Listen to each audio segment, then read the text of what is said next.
My symptoms originally were that I had felt really tired for quite a while. For a few weeks I had stiff neck, just feeling really lethargic. And then I got a lump under my arm.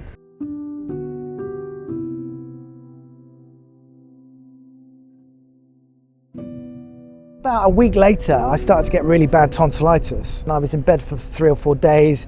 So then I went back to the doctor. He took a look at my throat and he was like, oh yeah, that doesn't look great. Here's some antibiotics. If it gets worse, I would go to A&E.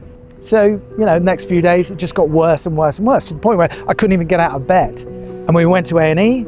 They didn't know what I had, but they could just tell I was just destroyed. I mean, I could barely talk, I could barely swallow.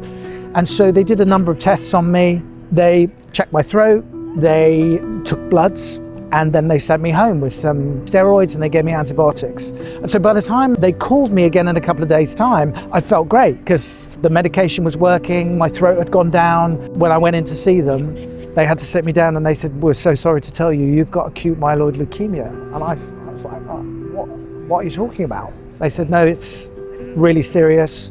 You need to pack a bag and you need to go straight to the hospital. And that was the beginning of my 5-year journey. The genius about blood tests is it can tell you so many things so quickly.